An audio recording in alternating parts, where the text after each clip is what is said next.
E aí, pessoal, tudo bem com vocês? Meu nome é Carlos Magalhães e sejam muito bem-vindos ao Geekflix.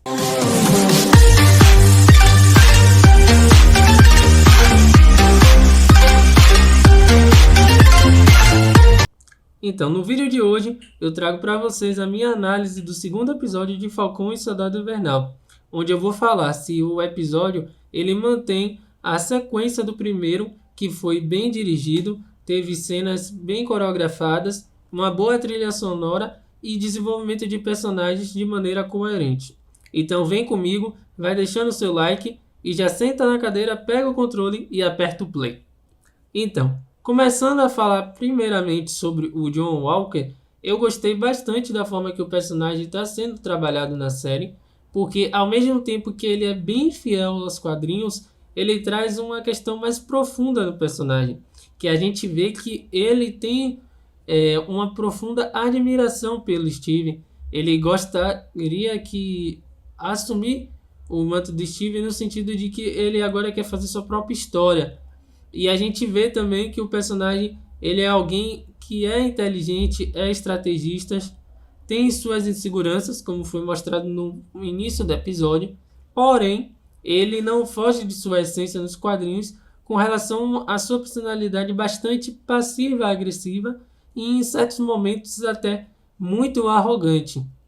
Outra questão também que vale mencionar é a fidelidade em que a Marvel se preocupou em trazer o personagem na questão das cenas, como por exemplo a abertura em que ele está ali com o zíper abrindo, que estava com o uniforme, é algo que foi tirado das HQs. Também a cena que ele faz a entrevista com a repórter, o jeito que ele se comporta, até a posição da mão dele, é algo que está exatamente assim nos quadrinhos em que o agente americano, que o John Walker aparece. Agente americano, quando eu digo, é porque o personagem ele vai ganhar essa alcunha depois de deixar de ser o Capitão América. Enfim, gostei também bastante da forma que eles trouxeram a aproximação do Bucky e do Falcão. Eu pensei que ia demorar mais um pouco para que eles dois se encontrassem, mas foi satisfatório. Combina, inclusive, com a personalidade do Bucky, a reação que ele teve ao ver que outra pessoa assumiu o manto do capitão. Ele foi logo atrás do Falcão, do Sam. E, inclusive, eu vi algumas pessoas reclamando que ele achou o Sam muito fácil, mas deve se lembrar que ele está tendo um acordo com o governo e ele tem muitos amigos, então não é tão difícil para ele achar o Sam. Enfim, eu gostei da forma que eles trouxeram, de maneira bem natural, ele ali questionar o Sam por que ele não pegou o manto do capitão, que o capitão confiou nele, e aí ele fica nesse questionamento e o Sam não está nada feliz com a presença dele ali. Então me lembra muito, inclusive, os filmes da Máquina Mortífera e no Tira na Pesada. São filmes dos anos 80 de comédia policial que tem bastante essa relação de início que os personagens eles não se dão bem, eles não se suportam, mas tem que trabalhar junto por uma causa maior. E aí, com o passar do tempo, eles vão criando uma relação de amizade. Então, o Falcão e o Bucky, eles estão criando essa relação que me lembra muito Máquina Mortífera.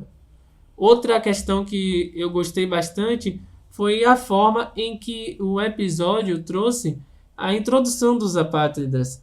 Embora eles ainda não tenham se aprofundado tanto na história dos personagens, a gente ainda não saiba real mesmo as motivações dele, só superficialmente, mas foi uma boa introdução.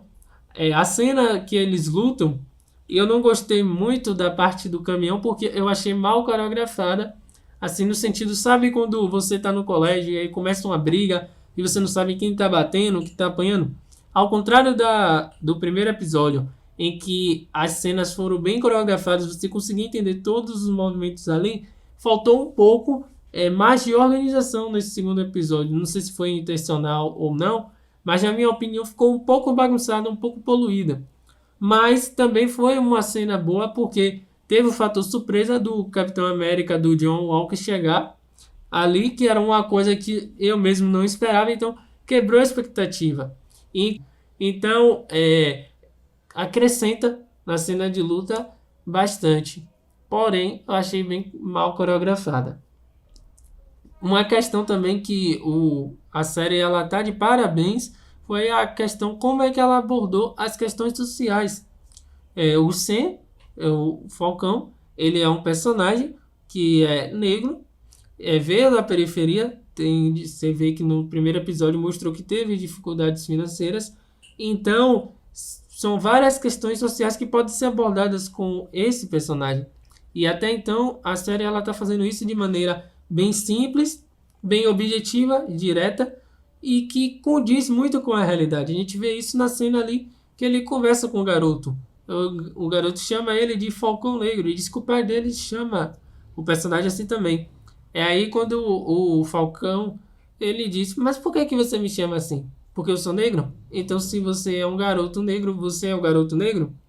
Então é algo bem interessante porque mostra como o racismo estruturado ele funciona muitas vezes. Às vezes a própria pessoa que faz parte daquela classe que eu digo, daquela cor de pele, daquela minoria, muitas vezes ela também tem o racismo ali estruturado dentro de si e não sabe.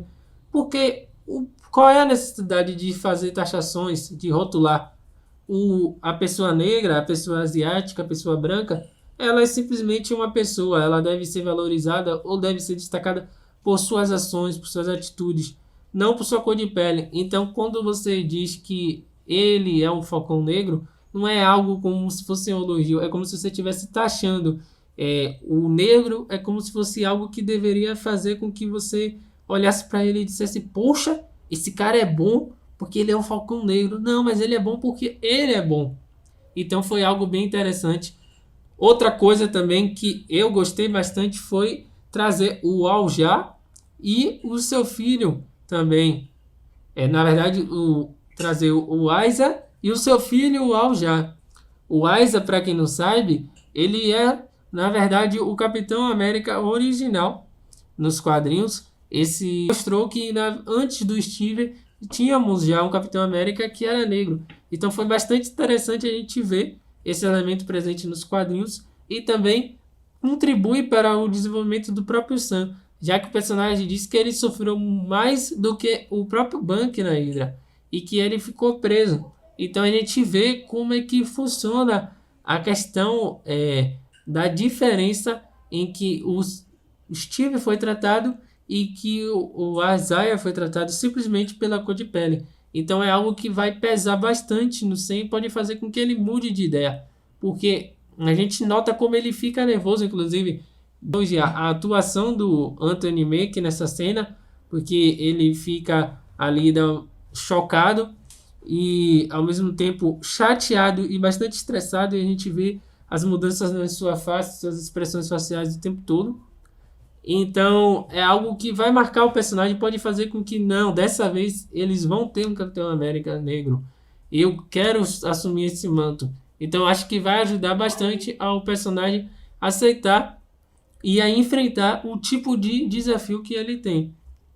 Inclusive, outro elemento que mostra bastante desse questão das causas sociais e como a série ela vai abordar temas realistas sem que fuja da trama principal e contribua para que o público se conscientize, na parte em que a polícia questiona o Sam e pergunta ao Bucky se ele está incomodando. Sendo que os personagens não estavam fazendo nada, simplesmente ele estava ali conversando com o Bucky. Fica claro que o policial tomou aquela atitude por ele ser negro. Um ponto também que eu gostei bastante foi o final do episódio, que abre muitas portas, que é quando eles resolvem partir em busca do Zemo. Uma decisão bem horrível, na minha opinião, mas que faz sentido para que a trama da série seja construída. Porque quando eu digo uma decisão horrível, não do roteiro, mas dos próprios personagens. Tipo, ele entende muito sobre a Hydra, ele pode ter informações sobre o soro do super soldado, então vamos lá conversar com ele. Eu sei que a intenção do Bucky no início é só conversar com ele, não é soltar nem nada do tipo. Mas eles deviam imaginar que, considerando o histórico do personagem, ele vai dar um jeito de tirar um benefício próprio, de, quem sabe, fazer um acordo, e por isso que ele está ali na rua, nas cenas que mostra no trailer. E com certeza ele vai acabar apunhalando os dois por trás. Então, eu gostei bastante do episódio porque ele trouxe a trama, conseguindo abordar a questão da ação, a questão da comédia policial, de maneira que não ficasse forçado em nenhum momento. A dinâmica do Sen com o Bank está muito bacana. Eles estão conseguindo abordar as questões sociais de maneira brilhante, simples, que o público entenda e que forma que você se identifica e vê como realmente, infelizmente, é difícil você viver nesse mundo e ser um cara que tenta ali dar o seu melhor. Às vezes tem um papel de destaque, mas muitas vezes é menosprezado simplesmente por sua cor de pele, sua origem. E também as trilhas sonoras que eu gostei bastante. Então, esse foi os vídeos. Eu espero que vocês tenham gostado. Não esqueçam de deixar seu like, que eu sei que vocês sempre esquecem. Se inscrever no canal e ativar o sininho das notificações. Até a próxima, como deve ser.